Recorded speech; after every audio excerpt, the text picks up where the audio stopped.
Hey les loulous, j'espère que vous vous portez bien. On se retrouve aujourd'hui pour faire un petit bilan, voire pré-bilan, parce qu'on est encore un peu tôt dans la saison, mais par rapport à ce que je cultive, ça peut être une bonne chose. Un pré-bilan de notre année 2021 sur le potager. Allez, c'est parti. Donc voilà, on a eu une année quand même relativement assez merdique. C'est le mot, hein. J'ai pas trop de mots pour, pour dire ce qui s'est passé cette année, quoi. On a eu une année où, je vais vous poser sur les courgettes, où, où la pluie a été très intense, enfin je parle pour ma part, hein, très intense. On a eu énormément de pluie sur mai. Sur début juin, ça s'est lâché, c'est revenu un peu en soleil pendant 15 jours. Au bout de la troisième semaine, c'est reparti en pluie tout fin juin, hein, tout le mois de juillet. Jusqu'à mi-août, on a eu quand même 3 mois et demi de pluie. Et de la pluie sur des périodes charnières, dans le sens où de la pluie où tous les légumes du soleil avaient enfin besoin de soleil, parce que c'est les légumes qu'on a hâte tous de planter, hein. Je pense par exemple à la tomate. Vous savez tous que j'ai énormément souffert, et je ne suis pas le seul. Les 3/4 ont été touchés par le mildiou. Donc année catastrophique, beaucoup trop de pluie. Là j'ai l'impression qu'on vire sur une fin d'été. Je sais pas si c'est osé de le dire, mais peut-être un début d'automne. On va voir ce que ça va donner, mais meilleur que l'été. Les résultats de productivité sont moyennement là. Ils s'améliorent en fin de saison, là on a des améliorations. Là où on a une très belle année, par contre, en l'occurrence, c'est sur la courgette, quoi. La courgette a été ultra productive malgré toute cette pluie, malgré tout ça. Elle a tenu bon. Elle a été tout sauf malade. C'est celle qui a été exemplaire cette année. C'est l'année de la courgette, hein. Preuve en est, hein, je ramasse tous les jours des comme ça. On peut voir, hein, c'est quand même assez bien calibré. Hop. Alors je les cueille pas trop grosse, parce que en fait la courgette, et on fera une session sur courgettes, et je vais pas faire un débat là-dessus, mais il faut les cueillir pas assez petites, mais taille moyenne, parce que plus vous coupez la courgette de bonne heure, enfin pas trop de bonne heure, mais plus vous la récoltez de taille moyenne, plus le pied de courgette va produire. Parce que son but au pied de courgette, c'est de se reproduire, et se reproduit naturellement dans son fruit, hein, puisque vous ouvrez, vous avez les pépins dedans, vous le savez. Et si vous laissez grossir en vous disant bah, je vais avoir une courgette énorme, super, je vais pouvoir farcir, tout ça et tout, le pied de courgette, tu s'en fous, lui, il a fait sa grosse réserve de graines, et il n'y a pas de raison qu'il en fasse plus. Or, si vous arrivez à chaque fois, vous le coupez, à chaque fois, il se dit mince, il faut que je reproduise, quoi. Il faut que j'arrive à me reproduire, donc il faut que je double. Voilà, c'est un conseil que je vous donne, couper proprement, soigneusement, pour éviter les maladies, vos courgettes régulièrement. Voilà, donc c'est une année à courgettes, effectivement. On voit, on a encore des calibres encore taille un peu moyenne, assez intéressantes. Et j'en récolte tous les jours, donc moi j'ai à peu près 6 pieds, je pense. Désolé pour le vent, hein, c'est toujours le même problème à chaque fois. On a une année aussi très bonne sur le haricot, très bonne sur la salade. Alors la salade, dès qu'il a commencé à faire beau, là, c'est-à-dire mi-août, c'est monté tout de suite en graines, forcément la chaleur, hein. On a eu un contraste de température, on est passé de 12 à 35 d'un seul coup, on ne sait pas pourquoi. Et là où par contre on a un virement total, et c'est une mauvaise année, c'est sur les légumes du soleil, hormis la courgette, la tomate, bon voilà, on va les faire un tour vite fait. C'est une catastrophe. Alors là, en fin de saison, on arrive à récolter encore quelques fruits qui ne sont pas abîmés par le mildiou, donc je les récolte, on peut les consommer. Les aubergines, on va le voir, c'est minuscule, ça vaut rien. Et puis il y a aussi les bleds qui sont montés tout de suite en graines, parce que bon, il y a eu beaucoup de pluie, donc elles ont adoré. Et dès qu'il a commencé à faire des périodes saccadé très chaude d'un seul coup, il y a eu choc thermique, elles n'ont pas supporté, elles ont eu l'ambition de se reproduire et donc de monter à graines. Donc logiquement en fait la blette fait son premier cycle, elle est sur 2 ans, c'est une bisannuelle, donc la première année elle va vous offrir toutes ces belles feuilles, et la seconde année elle va monter en graines pour se reproduire puisqu'elle finit son cycle. Or cette année elle a tout fait au premier cycle, à la première année. Voilà, les haricots ont super bien donné par contre, donc là je les laisse maintenant grossir pour récolter les graines pour l'année prochaine, que je vais laisser sécher pour les ressemer l'année prochaine. Autre point positif, c'est la carotte, ça a été une année à carotte, hein. Je vous glisse, on verra à la fin, je vous mettrai une petite vidéo de la récolte de carottes, parce que je voulais vous faire une vidéo dessus, mais ça dure 2 minutes, donc ça sert à rien. Voilà. Après tout ce qui est radis, moi je n'en ai pas fait, j'ai pas eu le temps, je suis arrivé là en avril, donc on a un bilan assez mitigé quand même, très très mitigé. Je pense qu'il aurait pu être meilleur si le temps avait été meilleur. Là où on va voir ce que ça va donner, c'est sur le poireau. Alors il n'a pas l'air d'être en retard, tout a l'air d'être bien. Donc moi je suis sur le poireau d'hiver, on n'est pas sur le poireau d'été, hein, donc on verra ça beaucoup plus tard sur la fin de saison, voire début de saison prochaine. Tout ce qui est courge, on a un résultat assez positif au vu du bilan du reste du potager. On pourra le voir tout à l'heure, il n'y a pas de souci. La pomme de terre, pareil, alors on a un assez bon bilan, c'est une année à patate, hein. Il suffit que ce soit une année à patate pour que je fasse juste 2 mètres de raie. Il aurait fallu que je fasse un truc du type 16 mètres par 15, quoi. Ça aurait été une bonne année. Allez, on va faire un tour, on va regarder ça très vite fait. Je ne veux pas vous tenir sur 20 minutes, ça sert à rien. Allez, c'est parti. Allez, alors je voulais vous montrer aussi avant de commencer, c'est la croissance des bananiers. Vous vous souvenez des bananiers que j'ai plantés? On peut voir qu'ils ont doublé de volume, ils ont fait des feuilles de partout. Alors là, c'est la jungle, quoi, quasiment. Il manque juste Tarzan, quoi. Ma fille d'ailleurs s'y emploie, on peut le voir. Voilà, ils ont vraiment doublé, hein. À la base il avait juste 2 feuilles, hein, les 2 feuilles du bas là. Voilà, pareil celui-là, quand il est arrivé il avait qu'une seule feuille parce que la deuxième était coupée ici, on le voit, elle est là, toujours existante. Voilà, lui il a fait 3 feuilles supplémentaires, presque 4, parce qu'ici. Lui pareil, il avait qu'une feuille, hein, donc là ça a bien doublé, on en a 4, voire 5 ici, et un petit bébé au centre. Bref, passons à ce qui nous occupe aujourd'hui. L'artichaut aussi, ça n'a pas été une super bonne année, hein. Vous vous souvenez, j'avais un gros pied d'artichaut qui a complètement dépéri à cause des cétoines, je crois que c'est ça, je me souviens plus de ce nom, de ce gros ver blanc comme ça qui range les racines, hein. C'est pas du topin. Il était ici et complètement dévasté. Les 3 autres artichauts ne faisaient rien, végétaient. J'ai fini par leur, malheureusement sans faire attention, leur mettre un coup de débroussailleuse, et je crois que c'est ce qu'il leur fallait, puisque celui-là il a doublé de volume depuis. Alors la chaleur doit y être aussi pour quelque chose, et celui-là redémarre très bien. Celui-ci aussi, on va voir. Le jasmin, hein, planté dernièrement, on peut voir les cocottes qui peuvent s'empêcher d'être sous le feu des projecteurs. Le jasmin étoilé, donc qui s'est bien installé, qui fait de belles pousses. Il n'y a pas de souci. Il est mignon. Il n'y a pas de problème. Donc l'espace aromatique, elle, qui a pris toute son aise. Alors ça, c'est vraiment une grosse réussite, hein, il n'y a pas de souci. On voit, donc pareil, j'ai laissé monter la graine. On va récolter les graines bientôt, là. Il n'y a pas de problème. Hein. Et puis, il n'y a plus qu'à semer, quoi, après. La rhubarbe, qu'elle est très très bien. C'était une très belle année. Et puis là, je sais pas. Est-ce que c'est la chaleur qui ne supporte pas? J'en sais rien. Je suis pas assez calé sur la rhubarbe. Il faut que je m'y penche. Et là, elle supporte mal. Je suis obligé de couper les feuilles qui sont pas belles. On voit là ici. Bah, tout le reste, là, la sauge a pris une grosseur énorme. Alors qu'elle était toute mortelle, la sauge. Hein. Elle était dans un pot. Pareil, le basilic était quasiment mort, tout fané. Il est bien reparti. Les poireaux, donc on les voit. Hein. On a un bon développement, hein. Ça se passe bien, il n'y a pas de problème. Bon, il faudrait les buter. Ça, c'est une réflexion qu'on peut se faire sur la paille. Hein. La paille, finalement, pas une bonne chose pour les poireaux. parce que on ne peut pas buter.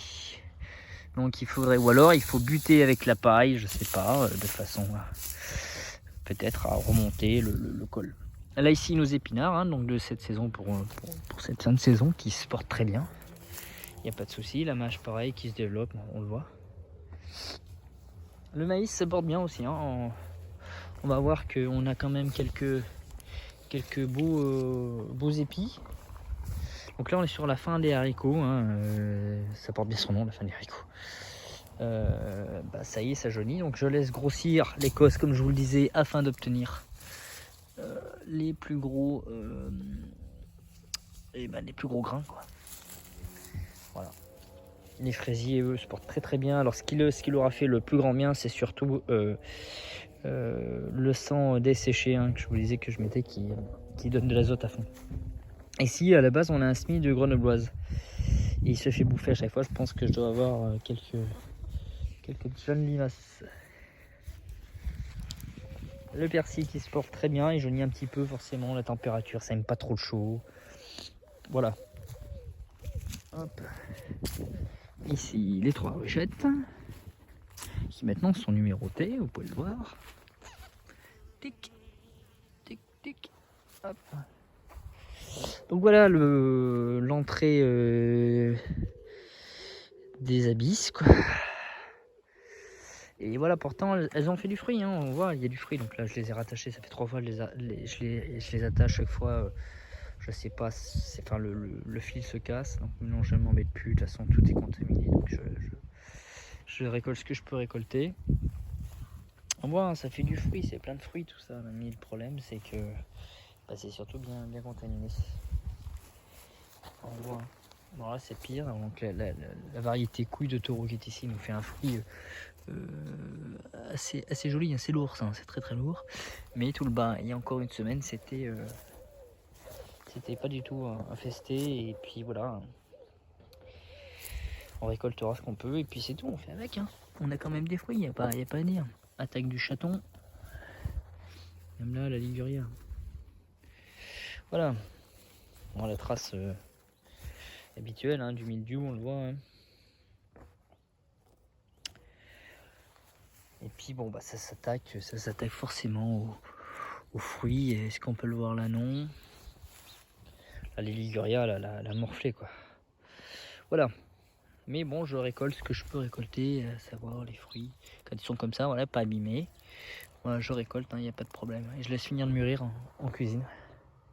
Ça marche très très bien, hein. L'exemple typique, voilà, d'un pied complètement desséché. Voilà. Bon, ouais, vous comprendrez que la tomate, ça n'a pas été une bonne année, quoi. Mais je suis pas le seul, hein. On est à peu près tous comme ça, excepté dans le sud. Voilà, donc eux, par contre, les courges, hein, on voit que ça va bien, quoi. Une ici, une dernière qui arrive tardivement. Je sais pas pourquoi, mais c'est comme ça. On le voit, hein. Je laisse faire. Un tournesol qui est très très beau, qui a un parfum extraordinaire, je vous les conseille, hein. C'est la variété californien. Ils sont assez grands, il doit faire, il m'arrive quasiment à hauteur de fin de tête, donc il doit être sur un 69, je pense, un truc comme ça. Année érotique.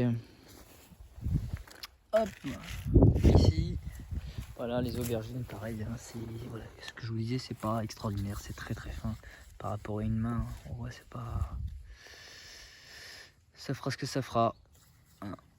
On n'en sait rien. Voilà, ici, alors là, voilà, les courges, elles, on sait pas pourquoi, elles commencent à se développer en fin de saison. Elles devraient déjà être relativement plus grosses que ça, mais voilà, ça se développe. Ici, sucrine du berry, la dernière là. Voilà, et puis là, bon, c'est la fin. Il y a quelques poireaux qui sont là, butés, eux par contre, en terre. Voilà, on peut voir les épis de maïs pareil, hein, on a quelques épis assez intéressants. Ici, et puis le plus beau qui est là.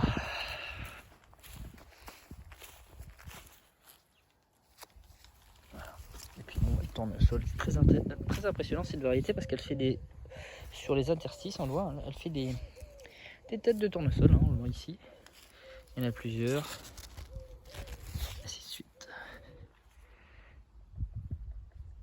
encore là au centre, partout, enfin voilà. Voilà, on a fait le tour, il n'y a plus grand chose à voir, à dire. C'est donc une pré-saison, je ferai un épisode final de cette saison en réalité on est sur la 4e année, mais je répartis ça par saison pour ceux qui prennent l'épisode en vol. J'ai décidé de faire ça cette année. Et donc la saison 1 va se terminer prochainement, je pense, parce qu'il faudrait on pourrait faire sur les choux, on pourrait faire sur les radis d'automne et d'hiver. Moi j'en consomme pas, donc j'en ferai de temps en temps sur certaines années pour bien vous aider en termes de tuto, enfin si on peut appeler ça un tuto, de façon à vous donner un coup de main. Mais voilà, de manière très très modérée. Voilà les loulous, le bilan, il est, vous l'avez, il est relativement, on va dire, 30% positif et 70% négatif. On a fait ce qu'on a pu cette année parce qu'on est arrivé en avril, parce qu'il y avait plein de travaux dans la maison à faire et que la priorité c'était l'intérieur, pas l'extérieur. On a réussi quand même à faire un semblant de potager qui sera certainement beaucoup mieux l'année prochaine. Vous allez voir que là, avant de clôturer, ou alors peut-être, je sais pas si je vais les planter tous les aliacées, échalotes, ail, oignons en fin de saison ou si je vais commencer à les planter en début de saison prochaine, on verra, je sais pas. Ils vont prendre la place de cette partie puisque eux ne craignent pas le mildiou. Il faut éviter de planter sur les endroits où a été le mildiou. Voilà. Donc on verra bien ce que ça va donner. Et puis voilà, le bilan est bon. On a essayé de faire ce qu'on pouvait sur cette année. Il y a encore beaucoup à faire. Il y a d'autres lignes qui doivent arriver. Ici, on en fera encore une là. Ici. Je me tâte finalement à retirer ces espaces et faire que à l'ancienne, c'est-à-dire avec des planches en bois. Je sais pas, dites-moi ce que vous en pensez. Et puis voilà quoi. Voilà, donc on a essayé de faire ce qu'on pouvait. Ce petit potager qui est déjà un bon exemple. On est arrivé en mi-avril. On est fin août. Ça fait quoi? Mi-mai, mi-juin, mi-juillet. Ça fait 4 mois et demi. 4 mois et demi. On a réussi à faire un semblant de potager. Avec, je vous le rappelle, des tomates qui ne sont pas achetées, des tomates qui ont été semées. J'ai fait 300 pieds cette année. 200, 280, un truc comme ça. Donc tout ça c'est beaucoup de travail à partir de février. On a réussi à faire un poulailler maison, c'est fait main, je vous invite, vous trouverez la vidéo dans la playlist pour ceux qui le cherchent. Et puis incorporer ces petites poulettes. On a réussi à planter des fruitiers qui ont été les premiers à inaugurer le bal ici. Et puis la session apicole qui vient de commencer il n'y a pas si longtemps que ça, il y a à peu près un gros mois, un mois et demi, avec ces 3 ruches qui ne sont qu'un début, auxquelles je vais certainement diviser parce que je le vois, il y a moins d'intérêt sur des vidéos apicoles que sur des vidéos potagères, alors je peux le comprendre. Donc en début de saison, j'avais demandé si vous préfériez que je fasse 2 chaînes différentes bien distinctes, une apicole et une sur le potager. On m'avait majoritairement répondu, vous vouliez que tout soit rassemblé dans une même chaîne.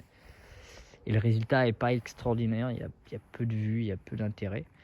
Je pense qu'il est donc préférable de faire une deuxième chaîne qui ciblera les passionnés d'apiculture plus que ceux qui sont en attrait pour le paysage.